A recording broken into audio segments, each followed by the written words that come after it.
अहमदाबाद में हुए विमान हादसे को कोई भी नहीं भूल सकता, जिसमें 260 लोगों की जान चली गई थी। आज भी उनका परिवार इंसाफ की ताक में है। किसी का बेटा, किसी का पति, किसी की बेटी, तो किसी का पूरा परिवार ही जलकर खत्म हो गया। अहमदाबाद का ये विमान हादसा आज भी जांच के दायरे में है, लेकिन सच क्या है इसके बारे में कोई भी जानकारी सामने नहीं आई है।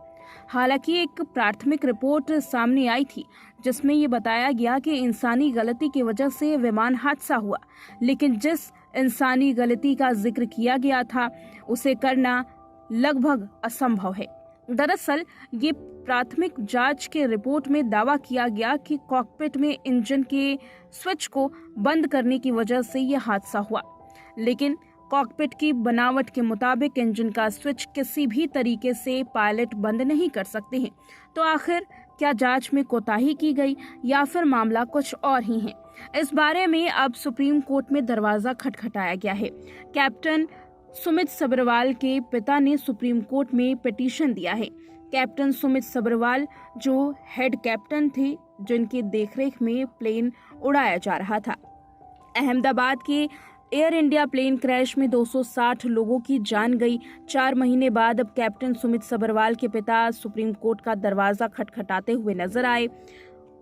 अपनी अर्जी में उन्होंने न्यायिक निगरानी जांच की मांग की है। 88 साल के सब्रवाल इस मामले की पहली पिटिशनर हैं, जबकि दूसरी federation of Indian pilot. Petition में ये कहा गया है कि प्लेन क्रैश की शुरुआती जांच बहुत ही गलत है। उनका कहना है कि जांच टीम ज्यादातर पायलट पर फोकस कर रही है, जो अब अपना बचाव भी नहीं कर सकते। एयरक्राफ्ट एक्सीडेंट इन्वेस्टिगेशन बोर्ड की शुरुआती रिपोर्ट में ये बताया गया कि इंसानी गलती की वजह से यह हादसा हुआ। पिटीशन में ये कहा गया है कि जांच के मौजूदा तरीकों की वजह से उन दूसरे ज्यादा भरोसेमंद टेक्निकल और प्रोसीजरल फैक्टर्स की ठीक से जांच ही नहीं हो पाई है, जिसकी वजह से हादसा हुआ। इससे आगे कहा गया कि पिटिशनर इस बात पर जोर देते हैं कि खासकर खुलासे के जरिए गलत जानकारी दी गई, खासकर उन क्रू के खिलाफ जो अपना बचाव ही नहीं कर सके। असली वजह का पता लगाने में रुकावट डाली गई। भविष्य की फ्लाइट सेफ्टी के लिए भी ये खतरा है, इसलिए नए न्यूट्रल कोर्ट की राय की जरूरत है। पिटीशन में 5 लोगों की इन्वेस्टिगेशन टीम के कॉम्पोजिशन पर भी सवाल उठाया गया है। कहा गया ये नेचुरल जस्टिस के फंडामेंटल प्रिंसिपल का उल्लंघन है। उसके अनुसार कोई भी व्यक्ति अपने मामले में खुद जज नहीं बन सकता। कहा गया टीम में DGCA स्टेट एविएशन अथॉरिटी के ऑफिसर्स का दबदबा है, जिसके प्रोसीजर, ओवरसाइज और पॉसिबल कमियां सीधे इन्वेस्टिगेशन में शामिल हैं। इसके अलावा ऑफिसर्स को DGAAIB के कंट्रोल में रखा गया, जिससे सभी सिचुएशन बन रही है। यहाँ सिविल एविएशन को रेगुलेट और ओवरसीज करने की जिम्मेदार एंटिटीज ही असल में खुद ही इन्वेस्टिगेशन कर रही हैं। साफ और आसान शब्दों में ये समझा जाए कि पिटीशन में ये आरोप लगाया गया कि जिन लोगों की गलती थी वही टीम जांच कर रही है। जांच के लिए नई टीम का गठन होने की तरफ भी इशारा दिया गया है। बहरहाल आपको बता दें कि प्राथमिक जांच के मुताबिक पायलट्स पर ये दोषारोपण किया गया था कि पायलट्स की वजह से ये घटना हुई।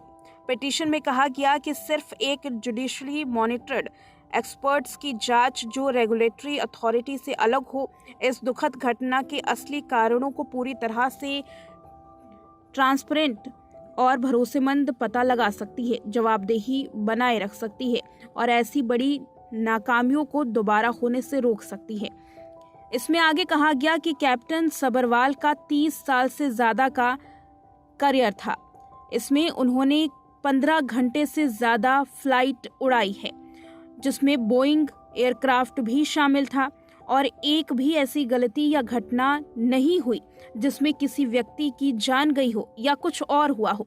कैप्टन सब्रवाल फ्लाइट पायलट इन कमांडो थे और क्वाइन कुंदर फर्स्ट ऑफिसर थे। पिटीशन में सुप्रीम कोर्ट के रिटायर्ड जज के नेतृत्व में जुडिशली मॉनिटर्ड कमेटी की जांच की मांग की गई है। इसमें एविएशन सेक्टर के इंडिपेंडेंट एक्सपर्ट्स शामिल हो, ये मांग की गई। हालांकि सुप्रीम कोर्ट इस मांग को किस तरह से देखेगा, इसका फैसला आना बाकी है।